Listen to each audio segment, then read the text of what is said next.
송원여고의 역사 알림이 민희진입니다.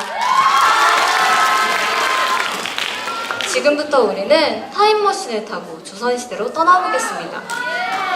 여러분은 두 가지 중 한 가지를 선택할 수 있는데요. 첫 번째는 조선시대 농민이 되는 것, 두 번째는 조선시대 왕이 되는 것입니다. 왕이라는 대답이 많이 들리는데요. 손을 들어 확인해 볼까요? 먼저 농민이 되고 싶다고 생각하시는 분 손을 들어주세요. 정말 농사를 잘 짓게 생기셨네요. 그럼 이번에 왕이 되고 싶다고 생각하시는 분 손을 들어주세요. 와, 왕은 이렇게나 많은 사람이 손을 들었는데요. 아무래도 농민보다 왕이 더 편하고 좋은 직업이라고 생각하기 때문이겠죠? 여러분은 조선시대 왕 하면 어떤 생각이 떠오르시나요? 여자가 맞다! 네, 저는 왕 하면 송중기, 김수영 같은 꽃미남 왕들이 떠오르는데요. 우리가 드라마나 영화에서만 보던 왕이 아닌 실제 왕의 삶은 어떠했을까요? 드라마에서 보면 연애 장면을 자주 볼 수 있습니다. 하지만 연애는 1년에 손꼽히는 궁중 행사에 불과했고 실제 왕의 하루는 이와 같았습니다. 정말 빡빡한 스케줄이죠? 왕은 해가 뜨기도 전인 새벽 4시에 일어났다고 합니다. 아침 조회를 하고 오전 업무와 공부, 경연, 회의, 상소문 읽기 등 수많은 업무를 끝내고 11시에나 잠에 들 수 있었죠. 이렇게 많은 왕의 업무는 만가지나 된다 해요. 만기라고 불렸다고 합니다.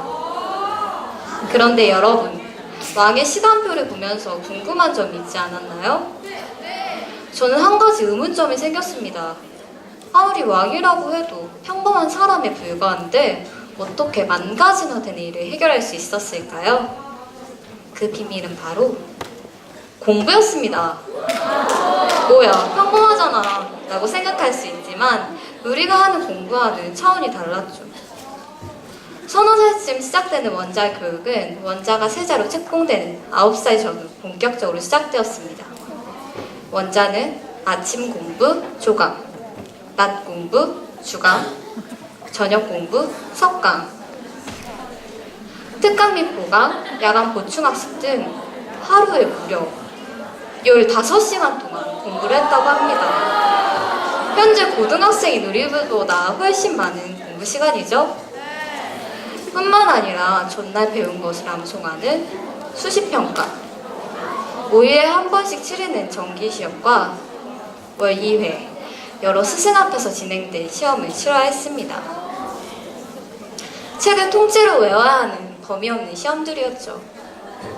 시험 범위가 나오면 범위 너무 많아요 라고 선생님께 불평하는 우리들을 왕이 본다면 비웃었을 것 같네요.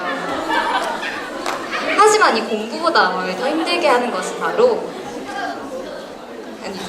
왕이 된 후에도 공부는 계속되었습니다.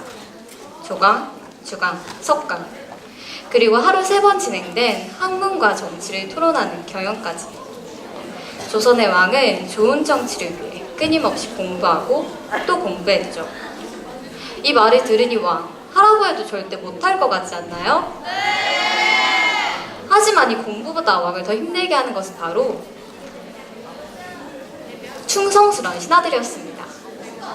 여기서 퀴즈! 맞히신 분께는 소정의 상품을 드리겠는데요. 왕자 시절 왕위 싸움을 벌여 중신들을 처단하고 형제들까지 무력으로 제압한 왕은 누구일까요?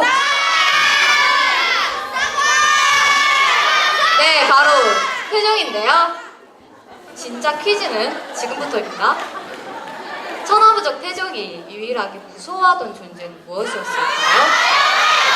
네, 거기 계신 분 다시 한 번께 말씀해주세요. 네, 정답입니다. 맞추실 분께는 전교생의 박수를 선물로 드리겠습니다. 사관은 태종의 일거수일투족을 따라들었습니다. 이에 사관에게 감시받고 있다고 생각해 기분이 상한 태종은 사관의 궁궐 출입을 금지시켰죠.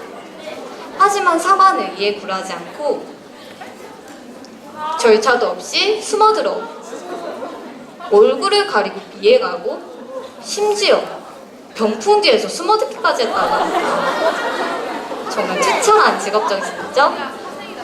어느 날 태종이 사냥을 하다 말 위에서 떨어졌는데 이게 역사에 기록될까 두려웠던 태종은 신하들에게 사과는 나에게 하지 말라 라는 은밀한 명을 내렸습니다.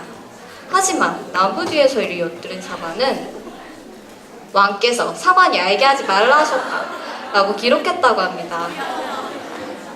이렇게 기록하지 말라고 하는 것도 기록하지 말라 했다며 기록하는 사관을 도저히 막을 수 없었던 태종. 천상천하 유아도준 태종도 투철한 사명감과 직업정신을 무장한 사관 앞에서 속숨을 치길 수밖에 없었던 거죠. 연산군을 몰아내고 관정으로 왕에 오른 중종. 그는 자신이 등용한 조광조에게 공부를 게을리 한다며 혼나게 일쑤였고 심지어 신하들 때문에 사랑하는 조광지처와도 이별해야 했습니다. 그 이유는 왕비의 아버지가 태주인 연산군의 처남이라는 이유였죠. 신하들은 끊임없이 상소를 올렸고 결국 단교왕 후 실씨는 왕비가 된 지 7일 만에 궁에서 쫓겨나 했습니다. 드라마처럼 사랑하는 여자를 지켜주시는 중종은 사랑하는 그녀에게 힘없고 나약한 존재였습니다. 이외에도 서자 등용 문제를 놓고 신하들과 싸워야 했던 선조, 장렬왕후의 복상 문제로 예속 논쟁을 벌였던 현종, 청을 벌하겠다는 북벌론을 주장했지만 신하들의 반대로 뜻을 접어야 했던 효종들의 사례에서 신하들 때문에 곤욕스러웠던 왕의 모습을 볼 수 있습니다. 왕관을 쓰려는 자, 그 무게를 버텨라 라는 말은 괜히 나온 말이 아니겠죠? 화려해 보이는 왕의 인면에는 왕이라는 직책에 따른 책임과 감시가 있었습니다. 무소불위의 권력을 누렸을 것이라고 생각되는 조선시대 왕.